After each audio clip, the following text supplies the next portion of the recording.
Sembah. Kau sungguh layak Tuhan ditinggikan. Kau mengenal kami Tuhan. Tiada yang lebih mengenal kami selain Engkau sendiri Tuhan yang mengenal kami. Kami datang dengan segenap hati kami ke hadapan-Mu. Sungguh Tuhan kami rindu sekali kami bertumbuh di dalam kasih kami kepada Engkau. Mengasihi Engkau dengan segenap hati kami. Dengan segenap jiwa kami, dengan segenap akal budi kami, dan dengan segenap kekuatan kami, Tuhan. Kami sadar, Tuhan, kami sudah lebih dahulu dikasihi oleh Engkau. Kami lapar dan haus akan Engkau, Tuhan. Bagai rusa yang merindukan air. Demikianlah Tuhan Kau dapati kami Tuhan, umat-Mu Tuhan di tempat ini, yang lapar dan haus akan Engkau, yang menanti-nantikan Engkau Tuhan di dalam setiap kehidupannya. Ini kami Tuhan, kami datang kepada Engkau Tuhan. Berfirmanlah di tengah-tengah kami. Hamba-Mu hanya alat-Mu Tuhan. Penuhi hamba-Mu dengan urapan-Mu Tuhan. Bungkus hamba dengan kuasa darah-Mu Tuhan. Sembunyikan hamba di balik salib-Mu, supaya segala kemuliaan hanya bagi Engkau sendiri Tuhan, yang layak kami sanjung dan kami sembah, yang layak untuk kami tinggikan. Engkau yang sempurna itu Tuhan, yang sungguh Tuhan hadir di tengah-tengah kami. Berfirmanlah Tuhan bagi kami semuanya. Di dalam nama Tuhan Yesus kami berdoa dan bersyukur. Amin. Silakan saudaraku. Kita bersyukur saudara, ini sudah di pertengahan bulan ini ya. Kita akan mengakhiri tahun ini. Kita sudah ada di pertengahan bulan sekarang ini, dan kita percaya bahwa begitu banyak kalau kita menghitung karya Tuhan, berkat-berkat Tuhan yang boleh kita alami. Kasih Tuhan yang tidak pernah habis-habisnya di dalam kehidupan kita. Mungkin kita kadang-kadang berpikir, mulai mencoba mengingat kembali karya Tuhan di dalam kehidupan kita. Tapi biarlah ini semakin sering kita renungkan di dalam kehidupan kita. Supaya apa saudara? Supaya kita semakin tahu bersyukur kepada Dia. Dan sungguh bisa melihat semua hanya karena anugerah Tuhan di dalam kehidupan kita. Sehingga apa? Sehingga kita bisa semakin mengasihi Dia di dalam hidup kita. Kalau kita menyadari kita ini sebenarnya tidak siapa-siapa. Kita orang yang berdosa diampuni. Kita orang yang tidak punya sebenarnya kehebatan apa-apa, tapi dimampukan untuk menjadi sesuatu di tengah-tengah dunia ini. Semuanya itu karena perbuatan Dia, saudaraku. Makanya di penghujung tahun ini, saudaraku, kita lebih lagi merenungkan, lebih lagi kita seharusnya datang kepada Dia untuk senantiasa mengingat karya Dia di dalam kehidupan kita, sehingga kita tidak menjadi lesu, kita tidak hidup di tengah-tengah kecemasan, atau juga kita tidak menjadi putus asa, atau kita mulai melihat tidak ada sesuatu kebangkitan yang boleh kita rasakan. Tapi baiklah kita datang merenungkan perbuatannya, bagaimana Dia sudah menyelamatkan kita, bagaimana Dia sudah mengampuni kita, bagaimana Dia melayakkan kita. Kalau tadi pujian katakan, bagai rusa yang haus, rindu aliran sungai Tuhan. Demikianlah kita harusnya senantiasa lapar dan haus akan Dia, saudaraku. Satu kesempatan yang anugerah menjadi anugerah bagi kita, di mana kita dilayakkan untuk benar-benar boleh datang kepada Dia, menikmati perkataannya, menikmati hadirnya di dalam kehidupan kita. Itu sangat-sangat waktu yang sangat berharga, saudaraku. Dan saya percaya waktu ini, saudaraku, hanya berapa jam kita mungkin ada di tempat ini. Baiklah kita benar-benar membuka hati kita, membuka pikiran kita, berserah di hadapan Dia, memberikan tempat yang utama kepada Dia, untuk kita fokus kepada Dia, duduk diam di kakinya, supaya Dia lebih banyak berbicara, menjamah kita masing-masing, saudaraku.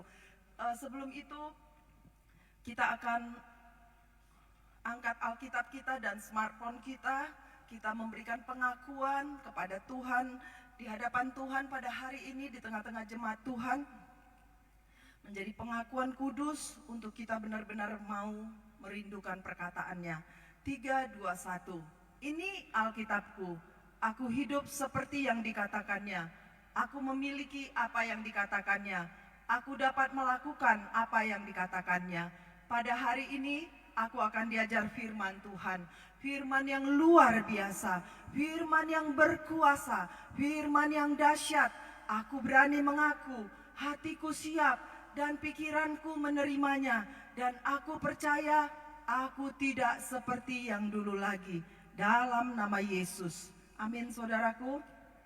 Puji Tuhan, pada siang ini saudaraku, kita akan belajar bersama-sama tentang firman Tuhan yang tertulis di dalam Lukas 10 ayat 25 sampai ayat 37.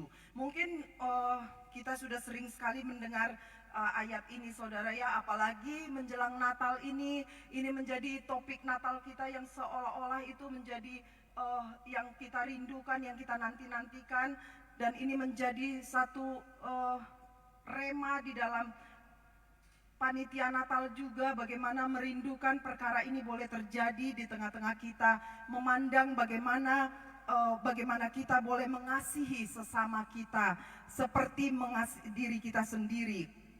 Saya mau katakan pada hari ini saudaraku, bahwa kebaikan yang lahir dari hubungan yang baik dengan Allah itu akan menghasilkan kasih yang tulus, itu akan menghasilkan karya yang benar-benar hidup dan berdampak saudaraku.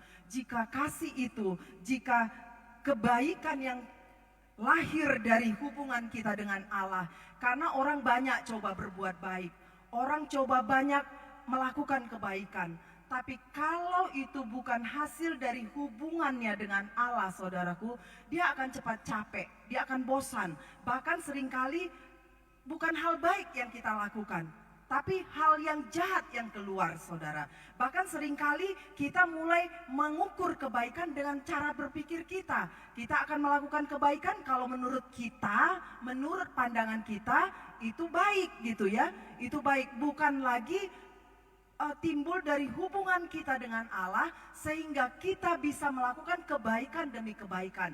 Saat-saat ini saudaraku, begitu banyak kesempatan yang sebenarnya Tuhan taruhkan di tengah-tengah keadaan ini untuk kita boleh melakukan kebaikan.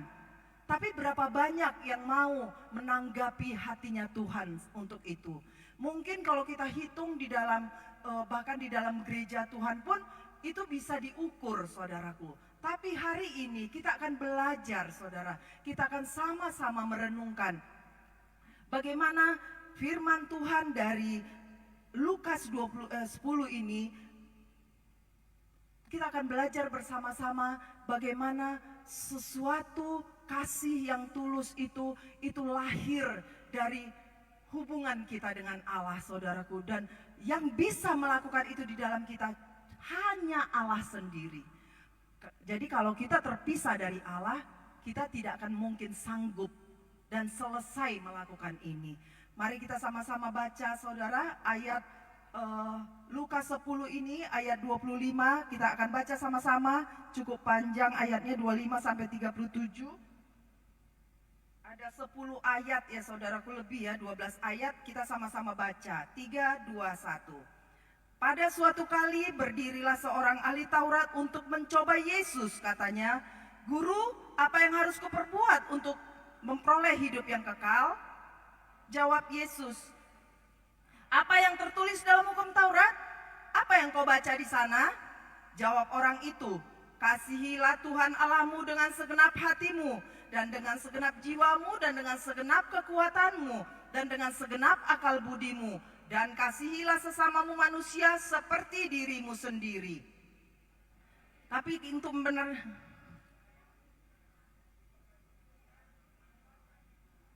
Ulang-ulang saudaraku. Kita mulai ayat 28. Kata Yesus kepadanya, "Jawabanmu itu benar. Perbuatlah demikian, maka engkau akan hidup." Tetapi untuk membenarkan dirinya, orang itu berkata kepada Yesus, "Dan siapakah sesamaku manusia?" Jawab Yesus, "Adalah seorang yang turun dari Yerusalem ke Yeriko. Ia jatuh ke tangan penyamun-penyamun yang bukan saja merampoknya habis-habisan, tapi yang juga memukulnya, dan sesudah itu ia pergi meninggalkannya setengah mati. Kebetulan ada seorang imam turun melalui jalan itu. Ia melihat orang itu, tetapi ia melewatinya dari seberang jalan.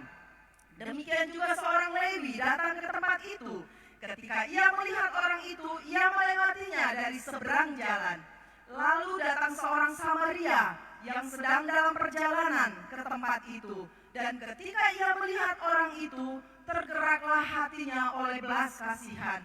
Ia pergi kepadanya, lalu membalut luka-lukanya, sesudah ia menyiraminya dengan minyak dan anggur. Kemudian ia menaikkan orang itu ke atas keledai tunggangannya sendiri, lalu membawanya ke tempat penginapan dan merawatnya.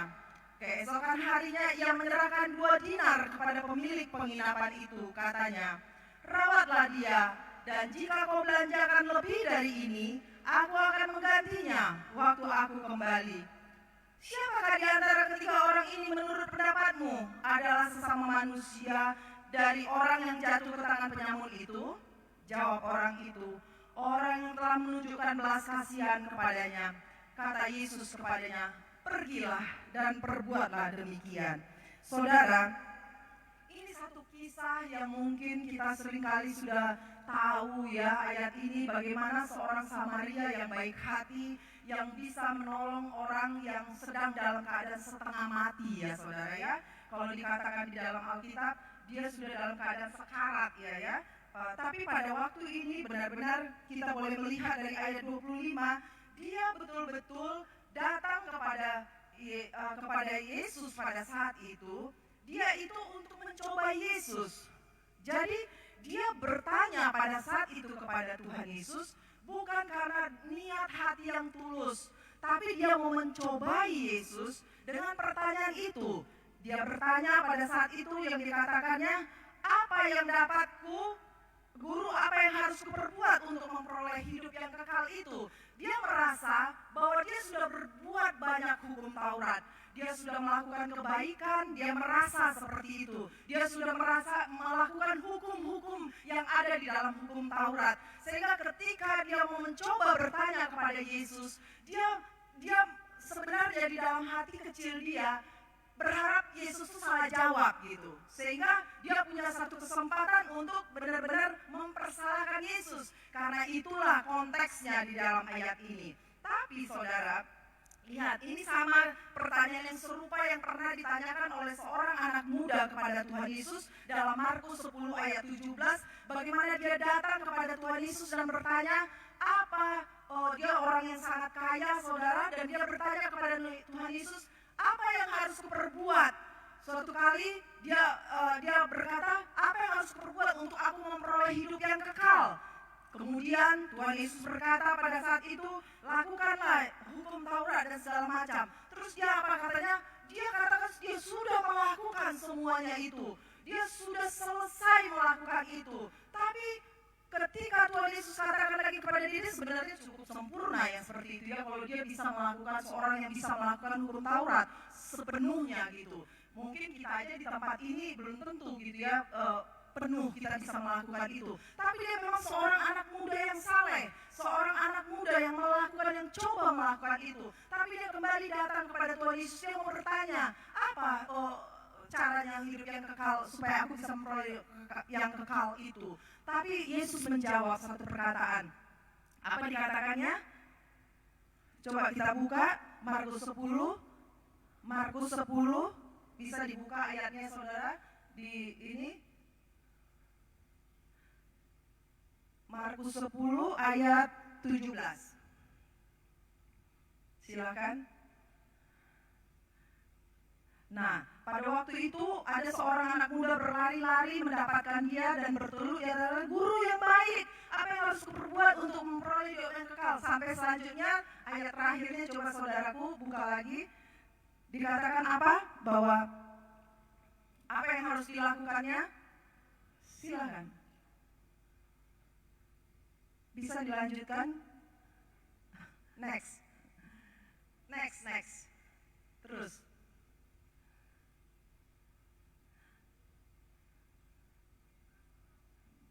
Naik. Lalu kata orang itu pada guru, "Semuanya itu telah kuturuti sejak masa mudaku." Lihat, dia seorang yang saleh, dia seorang yang menuruti. Ayat 21.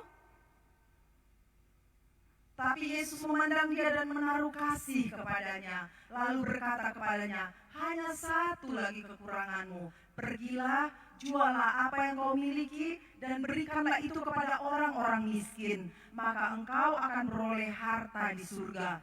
Kemudian datanglah kemari dan ikutlah aku." Saudara, pernyataan ini jelas sekali. Tuhan tahu dia memang sudah melakukan yang lain-lain. Tapi ketika perkataan ini Tuhan katakan, pergilah, jualah segala apa yang kau miliki dan berikan itu kepada orang miskin. Tuhan Yesus bukan berarti gak suka sama dia gitu ya. Bukan berarti Tuhan gak suka karena dia orang yang kaya. Tidak, saudaraku. Atau Tuhan gak suka sama dia karena dia memiliki harta. Tidak, saudaraku. Bukan itu yang Tuhan maksudkan dalam konteks ini. Tapi yang Tuhan maksudkan adalah dia tahu hati setiap orang. Dia tahu anak muda ini sangat bergantung kepada hartanya, saudaraku. Sehingga dia waktu itu menjadi sedih, dia menjadi kecewa. Dia merasa dia banyak hartanya dan dia terikat dengan hartanya, saudara. Seseorang yang terikat akan sesuatu, dia pasti susah untuk mengikut Yesus. Pasti susah untuk menjadi seorang yang sungguh-sungguh. Artinya apa, saudara? Mungkin kita terikat bukan hanya kepada harta kita, mungkin kita terikat kepada yang lain. Kita terikat kepada pacar kita terikat kepada apa lagi? Pekerjaan kita terikat kepada hobi kita terikat kepada mobil kita terikat kepada banyak hal yang bisa membuat kita terikat. Ini membuktikan bahwa ketika kita terikat akan sesuatu, kasih kita kepada Tuhan itu pasti tidak bisa full, saudara. Itu pasti tidak bisa full. Nah, itu yang terjadi. Nah, ahli Taurat ini datang kepada dia, bertanya apa yang bisa, tapi dia untuk menguji Tuhan Yesus pada saat itu. Kemudian di ayat 26 dikatakan apa, saudaraku? Dalam Lukas 10 ayat 26 mereka Lukas 10 ayat 26. Jawab Yesus kepadanya, apa yang tertulis dalam hukum Taurat? Apa yang kau baca di sana? Kemudian Tuhan membalikkan kembali yang bertanya kepada dia. Jadi Tuhan nggak kasih jawabannya karena Tuhan tahu hatinya, saudara ya. Tuhan mulai membawa dia, menggiring dia kepada pola pikirnya. Jawab Yesus padanya, apa yang tertulis dalam hukum Taurat? Apa yang kau baca di sana? Kemudian ayat 27 katakan, jawab orang itu, kasihilah Tuhan Allahmu dengan segenap hatimu dan dengan segenap jiwamu dan dengan segenap kekuatanmu dan dengan segenap akal budimu. Kasihilah sesama manusia seperti dirimu sendiri. Saudara tahu dia seorang ahli Taurat. Ahli Taurat itu benar-benar orang yang pintar, saudaraku. Dia tahu seluruh rangkuman hukum Taurat intinya adalah ini, saudara. Itulah inti dari seluruh hukum Taurat, bahwa mengasihi Tuhan Allah kita dengan segenap hati kita, dengan segenap jiwa kita, dengan segenap akal budi kita, dan mengasihi sesama manusia seperti diri kita sendiri. Dan betul-betul perkataan ini dikatakan di dalam Lukas, saudara, itu yang mengatakan ini adalah seorang ahli Taurat. Karena sesungguhnya di dalam kitab Taurat, saudaraku, di dalam Imamat benar-benar ada perkataan itu. Apa yang dikatakan dalam Ulangan 6 ayat 4 sampai 5 dan Imamat 19 ayat 18, di situ bicara tentang mengasihi Tuhan. Coba kita lihat di dalam Ulangan 6 ayat 4 sampai 5. Dan dia mengutip itu, saudara, dan dia tahu rangkuman dari seluruh hukum Taurat adalah hal ini. Imamat 4, Ulangan 6 ayat 4 sampai 5. Ulangan 6 ayat 4 sampai 5. Dengarlah hai orang Israel, Tuhan itu Allah kita, Tuhan itu Esa. Dengarlah hai orang Israel, Tuhan itu Allah kita, Tuhan itu Esa. Kasihilah Tuhan Allahmu dengan segenap hatimu dan dengan segenap jiwamu dan dengan segenap kekuatanmu. Lihat, itu sudah tertulis beribu-ribu tahun yang lalu. Saudara, itu sudah ada dalam kitab Ulangan. Bagaimana Allah sendiri mengatakan itu, bahwa untuk dia katakan Tuhan itu Allah kita, Tuhan itu Esa. Dia benar-benar akulah Allah, akulah Yahweh itu, akulah yang patut disembah. Dengarlah, Tuhan sedang katakan itu, dan itu sudah ada di dalam kitab Ulangan pada masa itu. Dan dalam Imamat 19 ayat 18, saudara, itu juga berkata tentang apa? Coba kita baca lagi. Dan itu yang dikutip oleh ahli Taurat itu. Janganlah engkau menuntut balas dan janganlah menaruh dendam terhadap orang-orang sebangsamu, melainkan kasihilah sesamamu manusia seperti dirimu sendiri. Akulah Tuhan. Kembali lagi Tuhan katakan, akulah Tuhan. Maksudnya apa, saudaraku? Di dalam firman Tuhan yang dikatakan oleh orang ahli Taurat pada waktu itu kepada Yesus, dia sedang mengungkapkan bahwa dia menguasai seluruh hukum Taurat. Dia menguasai inti dari hukum Taurat adalah kedua hal ini, saudara. Dan Tuhan tahu itu. Dan lihat ayat berikutnya, saudaraku. Ini ahli Taurat yang mengatakan itu. Kalau di dalam, kita tahu di dalam Injil, di dalam Matius 12, Tuhan yang mengajarkan itu. Dia katakan kembali, kasihlah Tuhan Allahmu dengan segenap hatimu, dengan segenap jiwamu, dengan segenap akal budimu, dan dengan segenap kekuatanmu. Itu Tuhan Yesus yang langsung katakan. Tapi pada waktu pembicaraan dalam Lukas ini, Tuhan benar-benar orang ahli Taurat itu yang mengungkapkannya, saudara. Lihat ya. Kemudian ayat 28. Yesus membenarkan. Ayat 28 dikatakan apa, saudaraku? Lukas 10 ayat 28 kata Yesus kepada, jawabmu itu benar, perbuatlah demikian maka engkau akan hidup.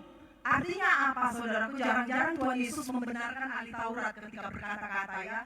Seringkali akan diluruskan oleh Tuhan Yesus. Karena dia tahu hati orang yang berbicara kepadanya. Tapi untuk hal ini, saudaraku, untuk satu rangkuman hukum Taurat yang sesungguhnya, itulah makna inti dari seluruh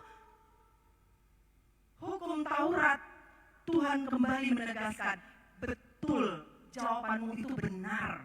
Artinya apa, saudaraku? Dengan mengasihi Tuhan Allah kita, dengan segenap hati kita, dengan segenap jiwa kita, dengan segenap akal budi kita dan kekuatan kita, dan mengasihi sesama kita manusia, itulah yang menjadi kerinduan hati Tuhan di dalam kehidupan umatnya, saudara. Dan Tuhan katakan sekali lagi, Yesus katakan, jawabmu itu benar, perbuatlah demikian maka engkau akan hidup. Namanya ahli Taurat. Tahu, saudara, karena dia bukan dengan maksud tulus untuk bertanya seperti itu. Kemudian apa yang terjadi di ayat 28? Dia kembali bertanya kembali. Karena dia sebenarnya mau mengetes Tuhan. Dia mau mengetes Yesus pada saat itu. Ayat 29 katakan apa, saudara? Tetapi untuk membenarkan dirinya, orang itu berkata kepada Yesus, dan siapakah sesamaku manusia? Dia pura-pura, saudaraku. Dia sebenarnya menunggu jawaban Yesus bahwa aku tuh sudah ahli Taurat yang tahu kan semua rangkuman isi Taurat itu. Tapi Tuhan mau menunjuk kepada hatinya. Yang penting bukan hanya tahu, tapi menjadi pelaku. Sehingga dia memberikan perumpamaan ini. Dia mau kita menjadi pelaku, bukan hanya tahu. Kita tahu, semua pasti tahu di tempat ini. Kita harus berbuat baik, bukan untuk kita masuk surga. Tapi karena kita sudah ada diberi tempat di surga. Karena Yesus ada di dalam kita, dia sudah menebus kita. Itulah sebabnya kita berbuat baik. Jadi kita berbuat baik bukan lagi untuk kita masuk surga, supaya kita beramal berbuat baik untuk kita diterima di sisinya. Tidak, saudaraku, kita berbuat baik karena kita sudah memiliki hidup yang kekal itu. Jadi kebaikan yang keluar dari hati kita itu adalah itu hasil dari hubungan kita dengan Allah kita, dengan Tuhan Yesus, saudaraku. Lihat di sini, dia kembali memuji Yesus. Tapi Yesus seorang yang luar biasa, saudara. Dia mulai masuk lagi. Dia membuat satu perumpamaan. Dia tidak mau fokus kepada hati orang itu yang sebenarnya mau memuji dia. Tapi dia fokus kepada pertanyaan yang baik yang saat itu tepat ini. Saatnya aku mau mengungkapkan ini sebenarnya, gitu ya. Nah, itulah sifat Yesus kita yang sangat baik. Akan susah kita juga jadi orang baik kalau kita tidak memiliki Yesus atau tidak bisa fokus kepada Yesus. Lihat, Tuhan mau kita menjadi orang baik bukan hanya sekali-kali, tapi dia rindu kita menjadi orang baik. Orang yang mengasihi dia, orang yang mengasihi sesama kita juga dengan setiap hari, saudaraku. setiap hari seperti Tuhan menciptakan kita di dalam penciptaan tujuh hari. Dia katakan setiap hari, dia katakan sungguh semua amat baik. Dia mau kita senantiasa menjadi orang-orang yang berbuat baik. Ayat 29.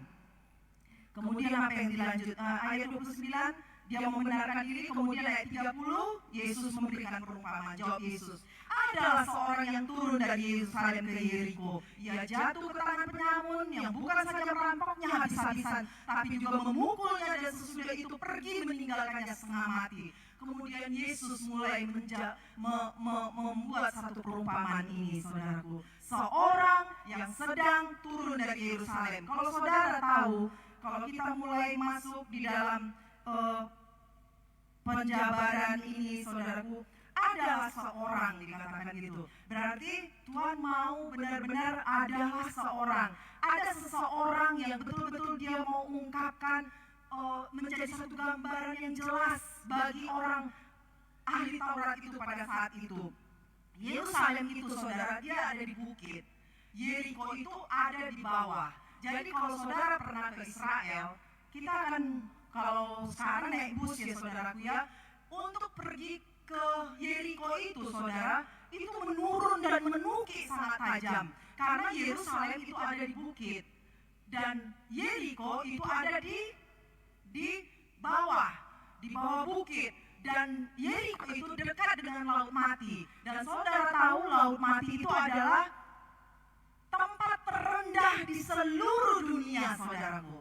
Jadi Laut Mati itu nggak bergerak dan tidak ada yang bisa hidup di dalamnya, maksudnya ikan, apapun juga. Nah, kalau saudara ke sana nanti ya, kalau saudara mau berenang di sana, itu nggak bisa tenggelam, ngapung kita. Dia ngapung karena memang BJ-nya akhirnya lebih berat ya daripada BJ kita, berat jenis kita. Dan di situ itu benar-benar asin dan sangat perih kalau kena ke mata. Tapi kita nggak bisa tenggelam, kita ngapung, saudara. Makanya kita nanti ke Israel ya saudara ya, kita rindukan itu, sampaikan kepada Tuhan kerinduan hatimu. Nah, itulah dia Jeriko, saudaraku. Jeriko itu dari dulunya memang satu tempat yang cukup angker gitu ya. Tapi banyak penduduk Yerusalem yang kerja di Yerusalem itu tinggal di Yeriko. Termasuklah seorang imam yang sedang berjalan ini, saudara ya. Di ayat 31 kemudian dikatakan kebetulan ada seorang imam turun melalui jalan itu. Ia melihat orang itu, tapi ia melewatinya dari seberang jalan. Lihat saudara. Nah, saat itu kejadiannya, Yeriko ini kita tahu ya, dia melewati banyak gua karena memang cukup angker tempatnya. Dan sampai sekarang pun sebenarnya itu dihuni oleh banyak orang Palestina sekarang ini. Dan orang Yahudi hampir-hampir walaupun tinggal di Yeriko, hampir-hampir itu tidak pernah bersentuhan sama orang yang pendatang di sana gitu ya saudara ya. Jadi itulah yang terjadi. Jadi Tuhan Yesus mau menggambarkan satu gambaran yang betul-betul satu perjalanan yang benar-benar mungkin ada di dalam dunia real, yang sebetulnya itu memang benar-benar terjadi cerita itu. Jadi waktu itu saudara, kita tahu tadi bahwa orang ini dia kena rampok, dia sudah keadaan setengah mati, dia sudah benar-benar sekarat, saudara. Tapi seorang imam turun melalui jalan itu, dia melihat orang itu, tapi ia melewatinya dari seberang jalan. Artinya apa? Dia menghindar, saudara. Nah, kemudian lewat lagi orang Lewi, dia juga melakukan hal yang sama. Dia lewat dari seberang jalan dan dia menghindar. Itulah ceritanya di dalam kisah ini. Kalau kita bertanya, pasti orang bilang banyak alasan ya gitu ya. Kenapa dia menghindar? Ya bisa aja dia saat itu sedang sibuk atau dia tidak maulah dijebak. Kan itu daerah angker gitu ya. Bisa aja nanti kalau misalnya ternyata orang ini tuh pura-pura gimana. Nah, terus yang kedua dia mungkin berpikir ya bisa aja dia nggak mau nolong saat itu orang Lewi itu nggak mau nolong karena mungkin dia lagi capek, lagi baru selesai tugas. Nah, imam itu saudaraku itu orang yang bekerja di bait Allah. Supaya kita tahu ya. Jadi imam itu orang yang bekerja di bait Allah. Jadi mereka itu bait Allah kan ada di Yerusalem. Nah, dia pulang ke Yeriko, dia melewati, karena dikatakan dia menuju Yeriko gitu ya saudaraku ya, dia turun berarti dari atas ke bawah gitu ya. Nah, kemudian saudaraku, orang Lewi itu juga adalah full timernya di bait Allah. Mereka menyiapkan korban bakaran di bait Allah. Jadi ini sama-sama pelayan Tuhan sebenarnya. Kalau dikatakan mungkin juga sekarang ini pendeta atau bahkan orang pelayan, kayak kita lah, ada pelayan. Nah, inilah orang-orang yang dua ini, seorang imam dan seorang pelayan, seorang Lewi ya saudara ya. Tapi mereka melewatinya. Nah, bisa aja mereka berpikir, ya kami kan tugas kami sebagai imam, kalau ternyata kami menyentuh mayat, kami menjadi najis, kan gitu ya. Adat istiadat orang Yahudi kalau menyentuh mayat menjadi najis. Nah, begitu banyak alasan. Tapi saya percaya alasan ini bukan menjadi alasan yang dibenarkan oleh Yesus. Karena apa? Karena dia betul-betul mengatakan perumpamaan ini dengan cara dia ya saudara ya. Berarti pikiran Tuhan nggak setuju dengan perbuatan mereka sebenarnya. Dilewati saja begitu saja. Kemudian yang ketiga, apa yang terjadi saudaraku? Lewatlah orang Samaria. Orang Samaria ini kalau saudara mau tahu, itu adalah orang yang jadi musuh bebuyutan orang Yahudi. Lihat. Karena apa? Mereka itu dari dulu tuh adalah orang yang menempati daerah Israel pada waktu mereka sebagai bangsa yang kalah perang pada waktu itu, dan diangkutlah mereka oleh Assyria dan dibawa mereka ke sana. Sehingga disebarkanlah mereka ke sana, sehingga mereka membuat 10 suku Israel itu habis. Karena terjadi kawin campur, mereka membawa berhala, dan berhala pada saat itu sangat dibenci oleh orang Israel, saudaraku ya. Mereka mulai berbaur, mereka adalah dikatakan adalah orang-orang yang terkutuk, saudara. Nah, sehingga orang Israel itu sangat tidak suka orang Yahudi. Orang Yahudi itu sangat tidak suka kepada orang Samaria. Yang masih ada saat ini hanya 2 suku yang terdengar, yaitu suku Benyamin dan suku Yehuda. Saudara pasti tahu itu ya. Nah, terus kemudian apa?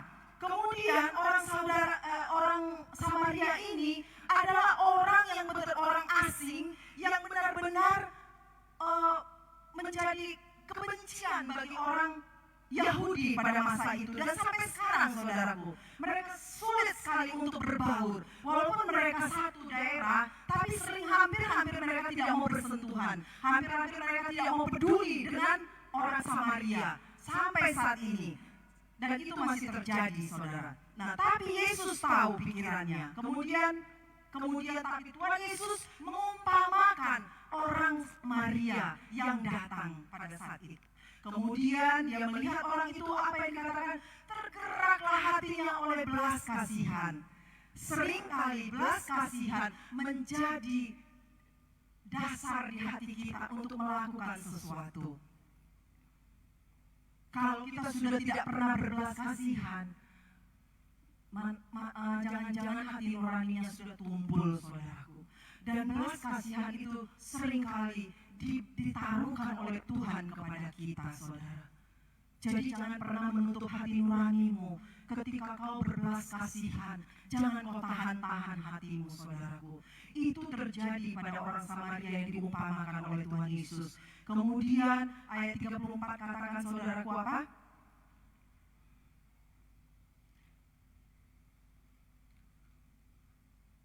Ia pergi kepadanya lalu membalut luka-lukanya. Sesudah ia menyiramnya dengan minyak dan anggur, kemudian ia menaikkan orang itu ke atas keledai tunggangannya sendiri, lalu membawanya ke tempat penginapan dan merawatnya. Tak tanggung-tanggung yang dia lakukan.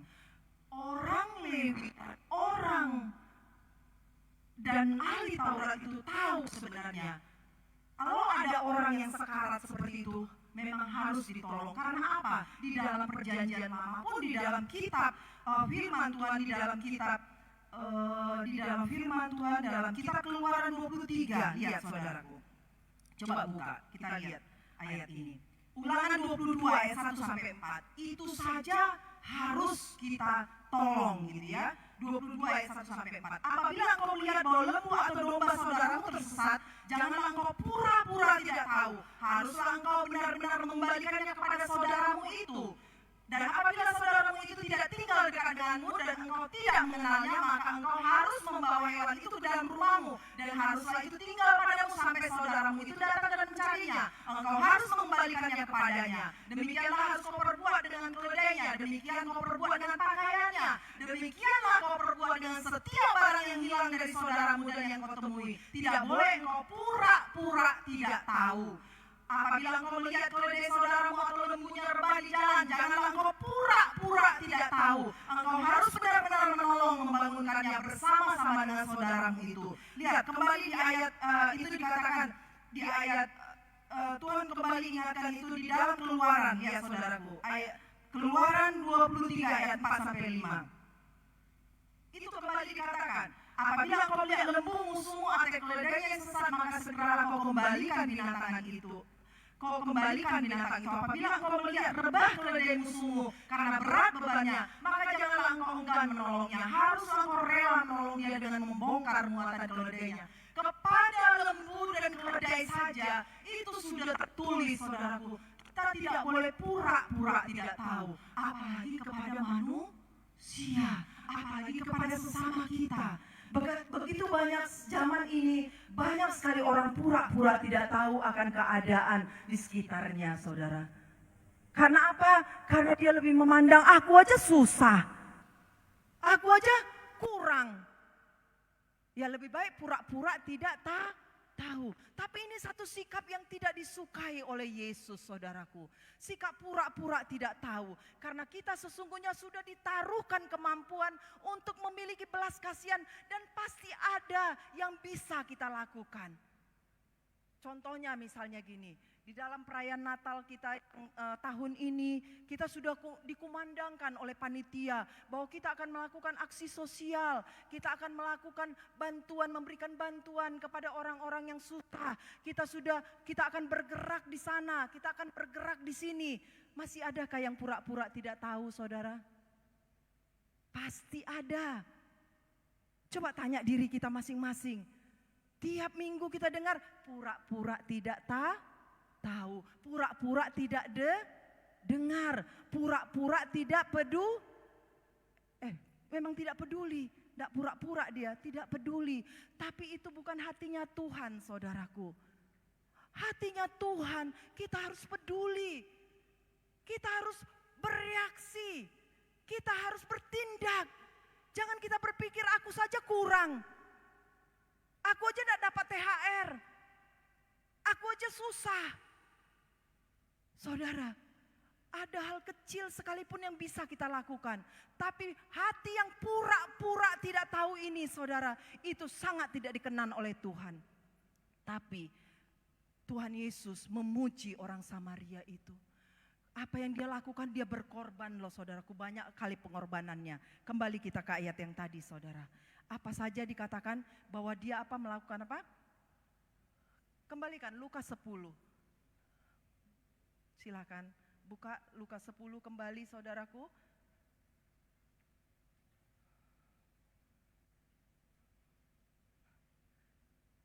Silakan Lukas 10 ayat 33, ayat 34. Ayat 34. Ia pergi kepadanya lalu membalut luka-lukanya sesudah ia menyiramnya dengan minyak dan anggur. Pengorbanan pertama yang dia lakukan, dia membalut luka, menyiramnya dengan minyak dan anggur. Minyak dan anggur itu tidak murah ya saudaraku ya. Itu barang yang mahal, minyak dan anggur. Dia berkorban, ada yang dia beri, ada yang dia keluarkan, ada yang dia taruhkan kepada orang itu. Kemudian ia menaikkan orang itu ke atas keledai tunggangannya. Itu pengorbanan yang kedua. Keledai itu binatang yang kecil. Kalau 2 orang naik ke atas dia, roboh keledai itu. Karena dia tidak sekuat kuda ya. Dan dia lebih kecil. Pastilah dia menjadi jalan kaki. Dan orang yang sakit itu di atas Kemudian yang ketiga, apa yang dia lakukan? Dia membawa ke tempat penginapan dan merawatnya, dia beri waktunya. Dirawat sama dia, saudaraku. Di penginapan itu. Dia tidak biarkan. Pengorbanan ketiga. Yang keempat, apa yang dia lakukan lagi? Keesokan harinya dia menyerahkan 2 dinar kepada pemilik penginapan. Katanya, rawatlah dia dan jika kau belanjakan lebih dari ini aku akan menggantinya waktu aku kembali. Dia kasih 2 dinar. Waktu itu upah kerja 1 hari itu 1 dinar. Berarti kalau dia serahkan 2 dinar, dia menyerahkan upah kerja dia 2 hari, saudaraku. Ada uang yang dia taruh kepada orang penginapan itu, kepada yang punya penginapan itu. Lihat saudaraku, ada korban, ada pengorbanan yang harus kita berikan kalau kita katakan kita mengasihi seseorang. Ada korban yang harus kita berikan ketika kita katakan kita mengasihi Tuhan Allah kita. Ada korban yang harus kita berikan ketika kita katakan kita mengasihi sesama kita manusia. Jangan pura-pura tidak tahu. Tuhan Maha tahu. Dia tahu kemampuan kita. Dia tidak pernah menuntut lebih dari apa yang bisa kita lakukan. Itulah Tuhan kita. Dia Tuhan yang maha baik dan maha tahu. Sedangkan kepada orang yang kurang sekalipun Tuhan mau dia memiliki kemurahan hati dan belas kasihan. Apalagi kepada orang yang dipercayakan lebih. Lihat saudara. Itu ada di dalam kita, itu sudah ditaruhkan Tuhan sebenarnya di dalam kita. Nah, orang Samaria ini saudaraku, dia berkorban. Dia tidak hanya ngomong doang. Dia tidak bersikap seperti orang Lewi atau orang ahli Taurat itu yang pura-pura tidak tahu. Tapi dia respon saudaraku, itulah hatinya. Dia respon, kemudian apa yang terjadi saudara? Siapakah di antara ketiga orang ini menurut pendapatmu? Adalah sesama manusia dari orang yang jatuh ke tangan penyamun itu. Kemudian Tuhan membongkar hati orang ahli Taurat ini. Kira-kira menurut kamu siapa yang menjadi orang yang dikatakan sesama manusia? Siapa sesama manusia itu menurut kamu? Kemudian apa dia jawab? Dia tidak jawab ya. Dia jawab ayat 37. Jawab orang itu, orang yang telah menunjukkan belas kasihan kepadanya. Kemudian dia tetap tidak bilang orang Samaria. Karena bagi orang Yahudi tetap najis menyebut orang Samaria itu. Lihatlah saudaraku. Begitu kerasnya hatinya. Dia tetap bilang, dia tapi tahu, dia udah terbuka hatinya. Oh iya, orang yang telah menunjukkan belas kasihan. Kata Yesus kepadanya, pergilah dan perbuatlah demikian. Lihat saudaraku, satu perumpamaan yang sangat sederhana untuk Tuhan menyingkapkan kepada kita bahwa 2 hal ini, mengasihi Tuhan dan mengasihi sesama manusia, itu adalah hal penting yang harus dimiliki oleh orang-orang di dalam Tuhan khususnya. Karena kalau orang di luar Tuhan, dia melakukan itu untuk mendapatkan surga. Tapi orang yang di dalam Tuhan, orang-orang yang sudah ditebus oleh darah Yesus harus melakukan itu. Karena apa? Karena kita sudah lebih dahulu menerima kebaikan Tuhan. Lihat saudara. Begitu banyak pengorbanannya. Saat ini kondisi manusia rata-rata saat ini pasti kita bisa lihat banyak keadaan setengah mati ya saudaraku ya. Kita lihat masalah pandemi, masalah ekonomi, ya, masalah ditinggalkan, mengalami aniaya, itu begitu banyak sekarang ini.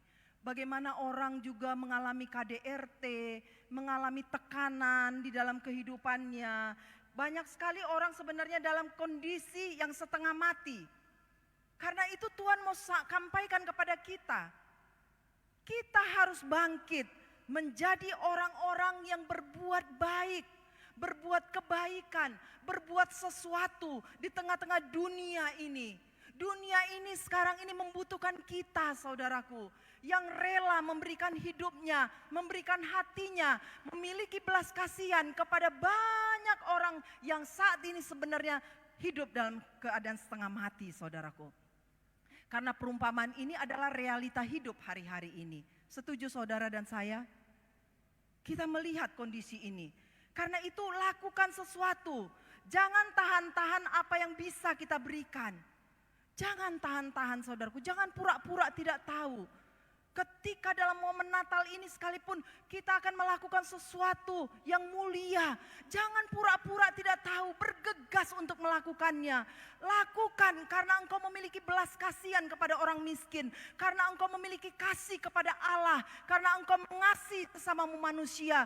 Jangan karena menurut tesmu kamu melakukan kebaikan. Tapi menurut pandangan Allah saudaraku. Karena kalau menurut tes kita sendiri kita melakukan kebaikan, tidak akan pernah jadi-jadi kebaikan kita berikan. Tidak akan jadi-jadi kita mempersembahkan sesuatu. Benar saudara? Karena kita akan berpikir, nanti dikasih dia tuh jadi apa? Jadi ketagihan. Nanti kalau dia diapakan jadi apa dia jadi manja. Ngapain aku kasih dia? Bajunya aja lebih bagus dari baju aku. Ngapain aku kasih dia? Sombong kali pun tuh kulihat. Ngapain aku memberikan persembahan atau apapun juga. Nantilah itu, aku aja kurang. Saudara, begitu banyak alasan untuk kita tidak peduli. Tapi rangkuman dari kita mengasihi Allah dan mengasihi sesama manusia, itulah rangkumannya yang Tuhan mau ajarkan. Bagaimana di dalam kisah Lukas 10 ini saudaraku, yang harus kita terapkan, yang jangan pernah kita abaikan di dalam kehidupan kita. Karena Tuhan sangat peduli akan itu. Karena apa? Dalam kekurangan pun kita harusnya tetap bisa berbuat baik saudaraku. Dalam kesibukan kita sekalipun kita masih bisa berbuat baik. Apalagi dalam kelimpahan. Betul saudaraku? Dalam kekurangan saja Tuhan tahu kita masih harusnya berbuat baik saudaraku. Apalagi dalam kelimpahan. Lakukan sesuatu saudara. Lakukan. Jangan tahan-tahan apa yang bisa kita berikan. Apakah itu uang kita. Apakah itu waktu kita. Tenaga kita. Doa kita. Jasa kita. Saudara, itu sangat-sangat disukai oleh Tuhan. Kalau engkau misalnya seorang dokter, gunakan itu menjadi satu kebaikan yang kau lakukan. Mungkin ada orang bertanya, aku kayaknya sakit pinggang aku kesini, kenapa ya? Pergi kau ke dokter, capek aku mengurus-ngurus kau. Enggak gitu saudaraku, karena dia seorang dokter dia harus jawab. Oh iya, di mana kamu sakit? Kira-kira gimana? Baik enggak gini? Perasaan kamu gimana? Gini, aduh sejuk kali kita mendengarnya, benar saudara? Amin. Ya karena kita punya dokter yang baik-baik di sini ya, jadi itu jadi contoh bagus ya saudara ya. Baik-baik, saya ingat sekali dokter Flora ini sama dokter Christine kalau saya tanya, mama aku begini nggak bisa ini, gimana dia tuh? Oh gini, coba kasih ini dulu, coba ini, aduh sejuk hati ya saudara ya. Nah itulah dia, kebaikan bisa aja kita lakukan. Saya pernah saudaraku antri dalam satu, kalau saudara sekarang kan kalau Imani itu e-tol ya, bukan e-tol, Imani kalau di Jakarta e-tol ya, untuk membayar tol dan untuk membayar dari bandara kita tuh harus pakai kartu sekarang ini. Nah pernah satu kali saudara, kalau saya membagikan ini itu juga menjadi pembelajaran dalam hidup saya. Pernah satu kali itu lama banget, kita ngedumel gitu di belakang udah antri panjang. Ternyata dia gak punya kartu gitu saudaraku, jadi gak bisa keluar mobilnya kan. Diam, orang udah makin tinit gitu, waduh udah kesal banget. Aku pun dalam posisi begitu, jujur saudaraku. Apa loh kayak gini gak bisa ditangani. Aduh sudah panjang banget ini parkir antrian gitu. Kok ngeri kali gitu. Kok gak ada otak orang itu gitu ya. Kok udah masuk bandara itu ya belilah e-cardnya atau apa imaninya. Kok kayak gitu masih baru belum tahu. Terus kemudian angkat aja ke itunya dulu. Ke pinggir kayak biar bisa yang lain lewat. Kemudian saudaraku dalam pembelajaran ini saya diingatkan oleh Tuhan. Kan ada juga ya waktu bayar e-tol ya orang ternyata habis kartunya tuh, habis uangnya. Sehingga lama gitu, orang tet gitu ya, kesel gitu di belakang dia. Itu terjadi banyak di Jakarta. Tapi Tuhan ingatkan saya saudaraku, kenapa kita gak turun gitu ya. Saya nyesal banget saat itu, kenapa aku gak turun. Aku kasihkan aja kartunya ke dia, suruh bayar 5.000 cuman gitu ya. Aduh Tuhan, aku bersalah Tuhan, aku ngedumel saat itu, aku kesel Tuhan, aku berdosa Tuhan kayak gitu. Betul saudaraku, ini menjadi pembelajaran. Ada hal baik yang bisa kita lakukan kepada sesama kita. Ada hal baik, kepedulian kita kepada saudara-saudara kita, kepada kawan-kawan kita. Lakukan itu dengan segera, saudaraku. Lakukan dengan tidak menunda-nunda. Lakukan dengan jangan pura-pura tidak tahu. Karena itu kondisinya, saudaraku, saat itu. Saya benar-benar diajarin. Jadi gak apa-apa, saudara, turun aja kita, bayarkan aja orang itu. Kalau tol di Jakarta ya 10.000 ya 10.000 lah. Kalau saudara rela gak usah dibayar atau dia bayar cash sama kita, terserah lah ya saudara. Yang penting kita memberikan kebaikan di tengah-tengah dunia ini. Amin saudara. Itu sangat berarti. Di mata Tuhan itu adalah tanda kita mengasihi Dia dengan segenap hati kita, dengan segenap jiwa kita, dengan segenap kekuatan kita, dengan segenap akal budi kita. Dan itu juga penerapan kita mengasihi sesama kita manusia seperti diri kita sendiri, saudara. Jadi ada kesempatan kita mau tutup tahun ini, saudaraku. Bergairah melakukan itu. Saudara tahu ada yang sekarat perlu didoakan, pergi, jangan tunda-tunda. Ada yang perlu pengobatan, jangan tunda-tunda, beri bantuan saudaraku. Atau kita mau membantu orang miskin, kita mau membantu hamba-hamba Tuhan yang susah. Ayo kita lakukan dengan bersegera saudaraku. Bukan karena menurut perasaan kita, tapi menurut perkataan Tuhan di tengah-tengah kita. Amin. Itulah hati Tuhan saudara. Itulah sesama kita manusia yang diajarkan oleh Yesus kepada ahli Taurat itu. Untuk kita benar-benar mengasihi sesama kita manusia seperti diri kita sendiri. Dari cerita ini ada pelajaran yang harus dipakai. Ada pelajaran yang kita dapatkan untuk kita bisa dipakainya tanpa rintangan. Yang pertama tadi apa saudara? Jangan perhitungkan harganya. Artinya kalau kita mulai menghitung untung rugi saudara. Untuk kita menolong, memberikan, bermurah hati kepada seseorang. Kalau kita mulai menghitung untung rugi, kita tidak berkenan di hati Tuhan. Jangan, itu bukan bagian kita. Kalau Tuhan berikan, taruhkan itu di dalam hati kita. Karena hubungan kita yang erat dengan Tuhan, Dia pasti berbicara kepada kita. Dia pasti berikan hati yang demikian saudaraku. Jangan pura-pura tidak tahu, jangan hitung untung ruginya, jangan perhitungkan harganya. Karena Tuhan sanggup mengembalikan lebih besar lagi apa yang kau bayar saudara. Amin. Tuhan itulah sifatnya. Kemudian jangan perhitungkan upahnya. Kadang-kadang orang mau melakukan sesuatu, apa upahnya bagi aku, apa untungnya bagi aku. Kalau saya taat, apa untungnya bagi aku? Kalau aku mau berbagi, apa untungnya bagi aku? Jangan pikirkan upahnya saudaraku. Dengan kita memikirkan upah saja untuk kita melakukan sesuatu, itu sudah suatu kehinaan. Ada orang mau melayani, kalau dia tidak dikasih persembahan, dia agak terganggu. Oh saudara, jangan pernah itu ada di dalam kita saudara. Atau kita menolong sesuatu, tapi kita tidak menerima upah, kita terganggu. Wah, jangan pernah itu ada. Karena itu saudaraku, tidak disukai oleh Tuhan. Memikirkan upah kita saja itu sudah merupakan kehinaan. Suatu yang hina yang kita lakukan. Mungkin kita melayani kayak gini ya saudara ya. Atau saya misalnya berkhotbah, atau saya misalnya mengapa lah ya, saya bilang. Tapi saya mulai berpikir, kok gak ada upahku dari gereja ini. Justru uang keluar yang ada. Lebih banyak aku yang memberi daripada aku diberi. Oh saudara, itu kalau ada di dalam hatiku, itu pun sudah satu kehinaan yang sangat-sangat dalam saudara. Tidak boleh. Yang ketiga, jangan lemparkan tanggung jawabnya. Mungkin kita berkata begini yang tadi, ya salah sendiri, kenapa orang itu lewat jalan sepi? Sudah tahu Jericho itu, jalan dari Yerusalem ke Jericho itu penuh perampok-perampok. Lewat pula dia sendiri, rame-rame lah dia lewat. Tak perlu saudaraku kita lempar tanggung jawab itu.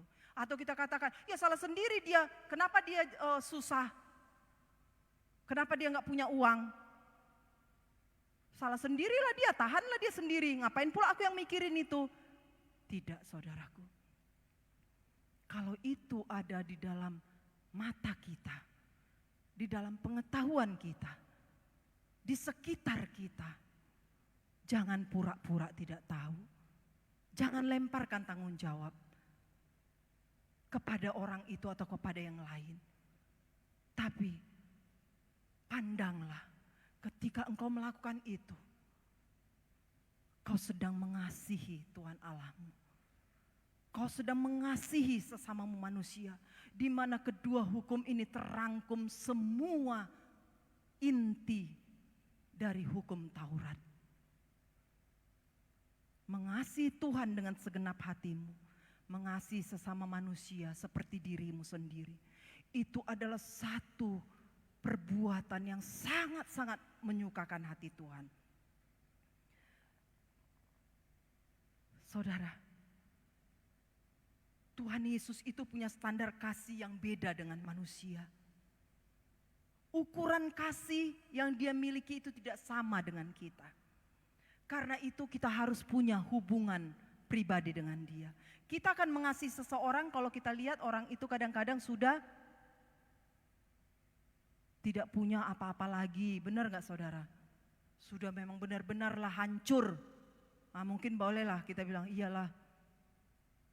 Rumahnya terbuat dari gubuk dan di bawahnya ada lumpur karena tidak ada semennya. Terus istrinya sudah mati, sudah meninggal, dia sebatang kara, ada anak-anaknya kecil-kecil. Seringkali kita kasihan, viral gitu ya. Oh iya memang kasihan lah. Datanglah kalian, kunjungi dia, kasihan. Tidak saudaraku, standar kasih yang dari Tuhan saudaraku, lebih daripada itu. Bahkan yang menurut kita mungkin tidak patut dikasihi, tapi dia pantas menerima kasih itu. Lakukanlah saudaraku.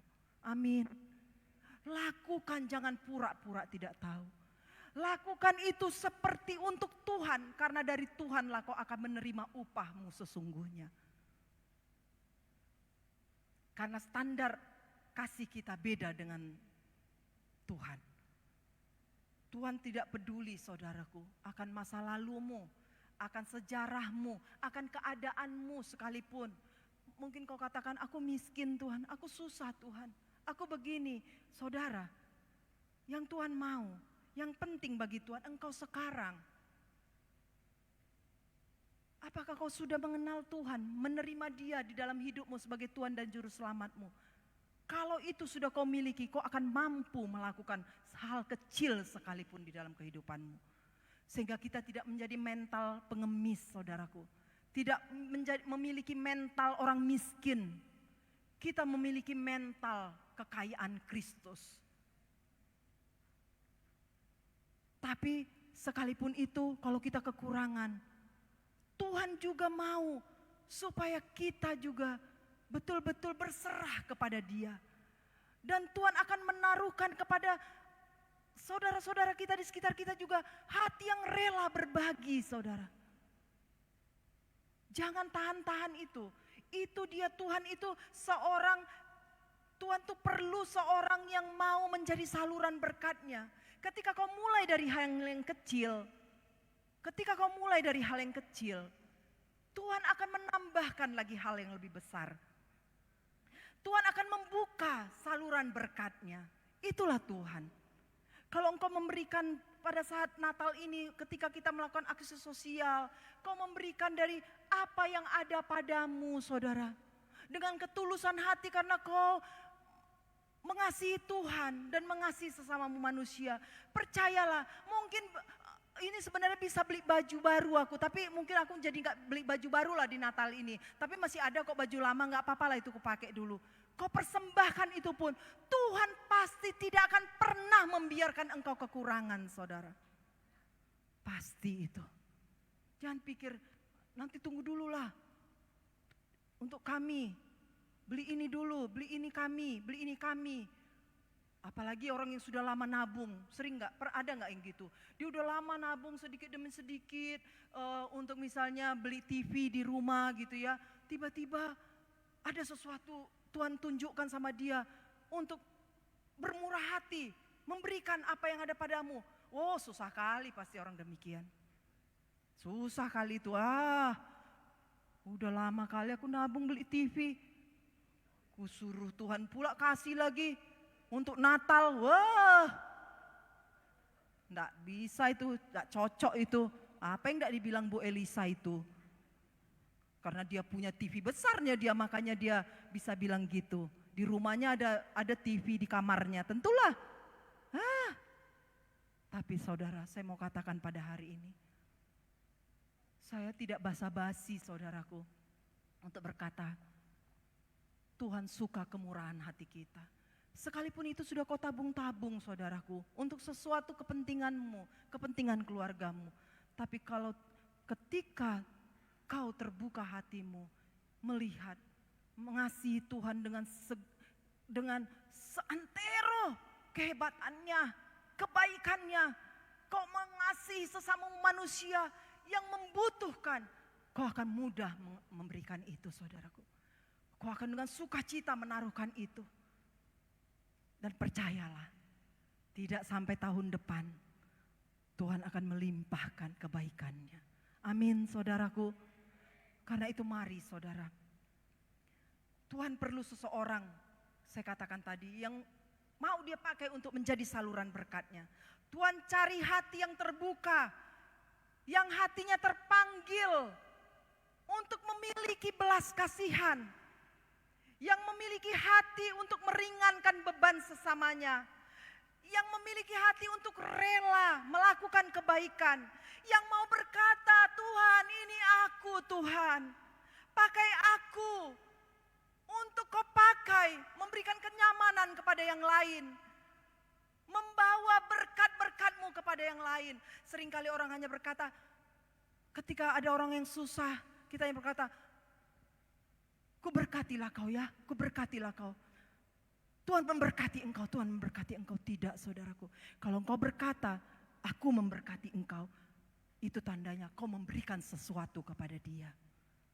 Kau harus punya korban untuk itu. Seperti orang Samaria itu. Boleh, bisa saja kita bilang, aku memberkati hamba Tuhan. Aku bukan meminta saudaraku maaf ya, maaf. Benar aku karena mau bicara aja. Aku memberkati hamba Tuhan, aku mengasihi Tuhan hambamu ini Tuhan.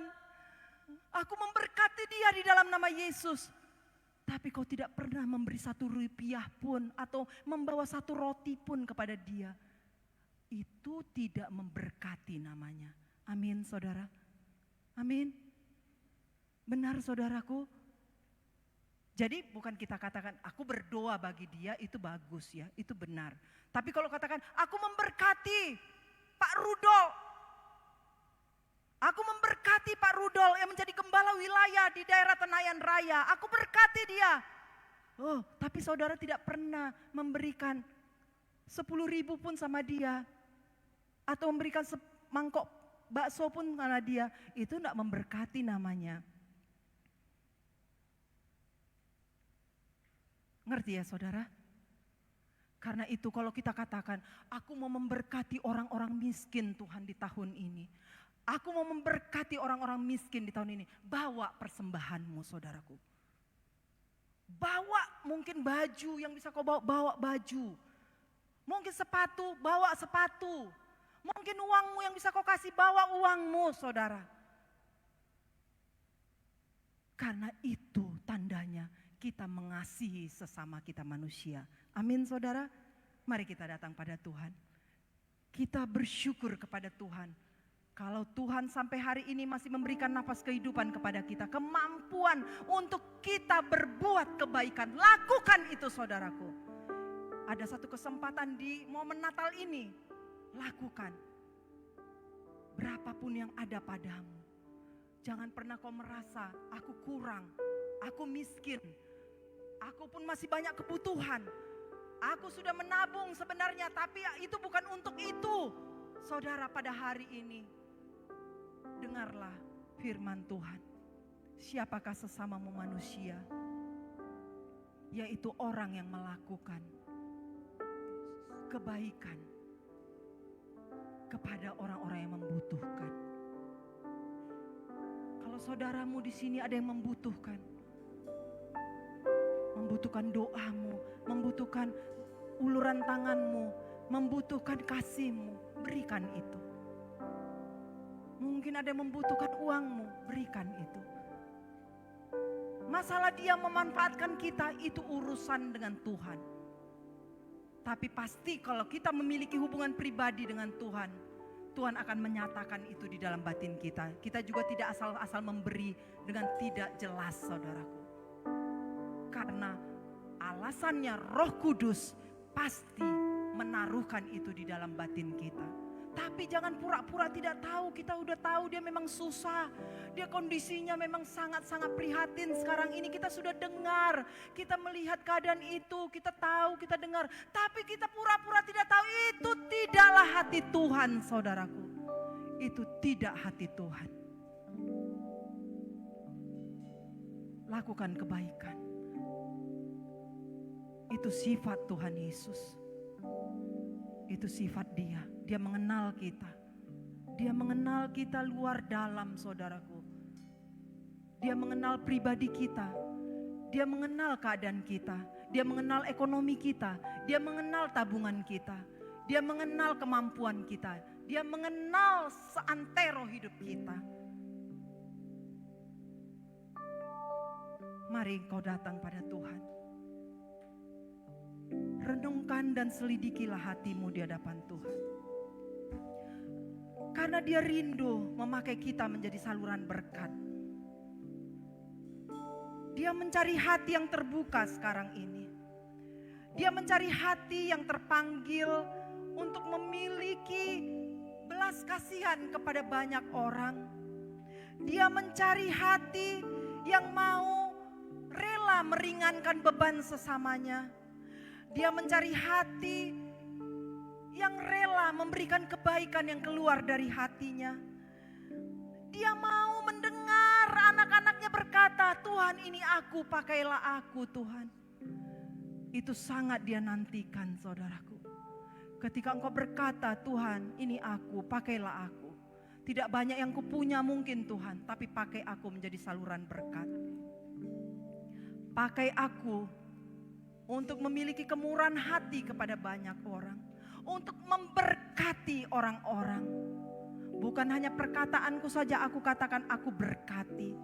Tapi sesungguhnya aku melakukan sesuatu. Aku berkorban. Seperti orang Samaria yang tidak hitung-hitungan. Karena dia memiliki belas kasihan. Kita orang yang tidak ada apa-apanya dulu, saudaraku. Seperti orang Samaria adalah orang yang terkutuk. Kita dulu adalah orang yang terkutuk. Kita orang yang tidak punya apa-apa sesungguhnya. Karena tidak ada yang bisa kita ambil bagi dari diri kita kalau tidak dikaruniakan oleh Tuhan. Tapi sekarang ini ketika kita sudah menjadi sesuatu. Kita diberikan hidup yang kekal. Kita dijagai. Kita dipelihara, kita dirawat oleh Tuhan. Kita diberkati oleh Tuhan. Apakah hatimu terbuka, saudaraku? Apakah hatimu mau terbuka untuk engkau dipakainya menjadi saluran berkat bagi orang-orang di sekitarmu dan bagi dunia ini? Jawablah itu di dalam hatimu, saudara. Tuhan tidak minta yang tidak kau punya. Tapi Tuhan mau kau memberi apa yang kau punya, saudara. Haleluya Tuhan. Berikanku hati, Oh Yesus Tuhan. seperti hatimu, Ya Tuhan. yang penuh dengan belas kasihan. Ya Tuhan. Berikanku mata, Ya Tuhan. seperti matamu, memandang tuayan di sekelilingku. Berikanku tanganmu untuk melangkah.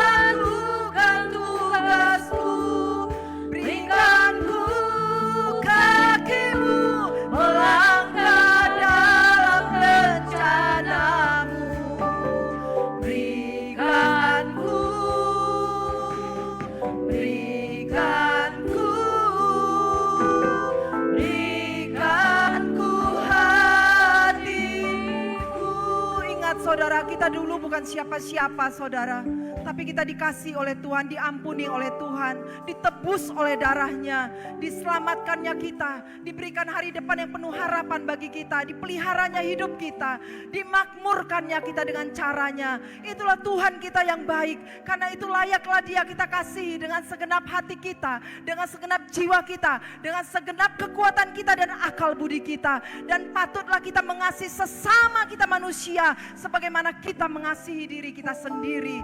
Berikan ku hati Tuhan seperti hatimu. Itu yang kau mau Tuhan bagi kami umatmu, bagi kami jemaatmu. Hati yang penuh belas kasihan, hati yang penuh mau berbagi, hati yang mau kau pakai untuk menjadi saluran berkat bagi di tengah-tengah dunia ini. Oh haleluya, berikan ku hati. Biarlah ini menjadi doa kita bersama-sama pada hari ini. Di dalam nama Yesus Tuhan, haleluya. Berikan ku hati, Datanglah pada Tuhan, seperti hati datanglah kepada Dia yang mempunya kita saudara, yang mempunya hidup kita. Datanglah kepada Dia, Dia yang mempunya kita, Dia yang mempunya segala kepunyaan kita juga. Seperti matamu Haleluya. memandang tuayan di sekelilingku. Berikan ku tanganmu untuk melakukan tugasmu.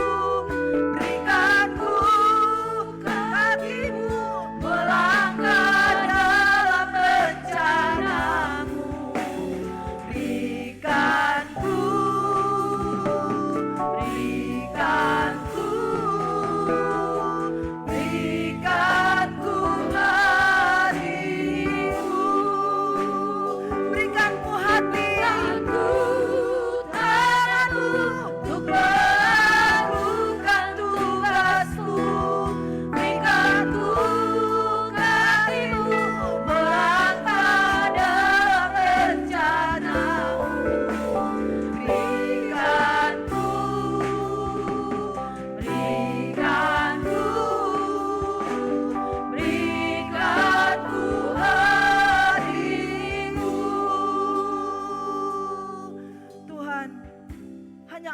yang bisa menaruhkan itu di dalam kami, supaya kami melakukannya dengan sukacita.